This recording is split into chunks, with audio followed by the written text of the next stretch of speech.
लंबा इंतजार कर रहे हैं। मनीष, किस तरीके का माहौल अंदर था? हाँ, देखिए आपको बता चुके हैं कि आप मुख्तार अंसारी के घर के अंदर का जो माहौल है वो बेहद गमगीन है। वहाँ पर जितने भी चेहरे मिलेंगे आपको वो उदास नज़र आएंगे, जितने भी परिजन मिलेंगे वो बेहद खामोश नज़र आएंगे। सभी के चेहरों पर एक उदासी छाई हुई है, क्योंकि कई चीज़ें ऐसी हैं मुख्तार अंसारी के डेथ के बाद से, जैसे कि उनके बेटे अब्बास अंसारी अंतिम संस्कार में नहीं शामिल हो पा रहे हैं। एक वो दुख भी है, दूसरा मुख्तार अंसारी को खोने का भी परिवार को एक बड़ा दुख है। ऐसे में परिवार का जो हर सदस्य है वो दुखी नज़र आ रहा है, वो उदास नज़र आ रहा है। लोगों के चेहरे पर भविष्य के चिंताएं भी नज़र आ रही हैं और लोग बेहद खामोशी के साथ बैठे हैं। जो लोग आ रहे हैं सांत्वना प्रकट करने आ रहे हैं, तो उनसे भी ज़्यादा बातचीत परिजन नहीं कर पा रहे हैं। एकमात्र जो मुख्तार अंसारी के भतीजे हैं वही थोड़ा सा एक्टिव मूड में नज़र आ रहे हैं, वही लोगों से बातचीत कर अभी उन्होंने एक अपील भी की है, क्या वो अपील रहा है और क्यों ये अपील कर रहे हैं बार बार? देखिए, आप देख रहे होंगे कि लगातार यहाँ पर भीड़ बढ़ती जा रही है। ये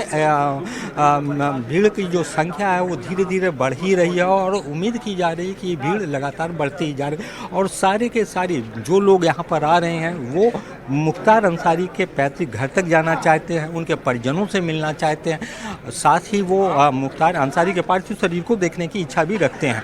तो ये भीड़ की जो ये आकांक्षा है, इससे चूँकि एक दबाव बन रहा है, परिजनों के ऊपर भी एक दबाव बन रहा है भीड़ का।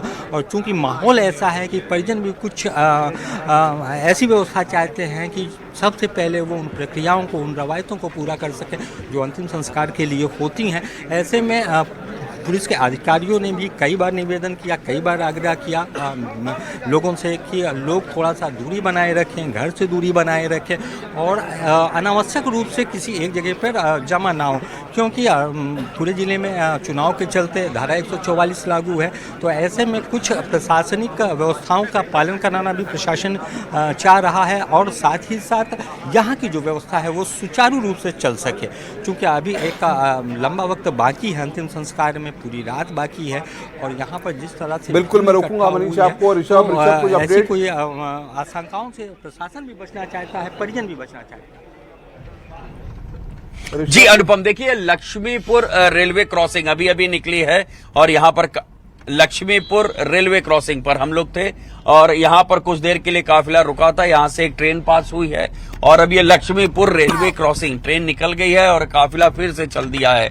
हम जैसे ही यहाँ पर पहुंचे थे, क्रॉसिंग बंद था, ट्रेन निकल रही थी, ट्रेन निकल चुकी है और अब फिर से काफिला मोहम्मदाबाद के लिए आगे बढ़ चुका है। लक्ष्मीपुर रेलवे क्रॉसिंग को क्रॉस करके अब मोहम्मदाबाद के लिए ये काफिला बढ़ गया। आप देख सकते हैं सड़क पे यहाँ भी कुछ लोग खड़े हुए थे जो वीडियो बना रहे हैं, फोटोग्राफ ले रहे हैं। और जैसा मैं पहले भी कह रहा था कि गाजीपुर का शहरी इलाका खत्म हो चुका है इस रेलवे क्रॉसिंग के बाद से, तो समझ में आ रहा है कि जो ग्रामीण इलाका है उसकी शुरुआत हो गई है।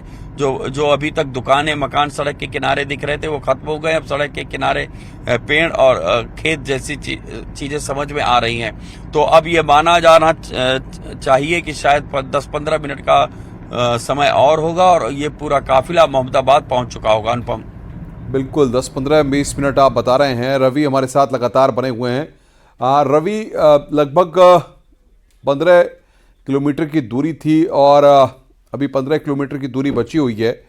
तो लक्ष्मी नगर बता रहे हैं पहुंचा है। ज़रा पूछिए लक्ष्मी नगर से कितना वक्त अभी लगेगा, मनीष से जानिए ज़रा आप।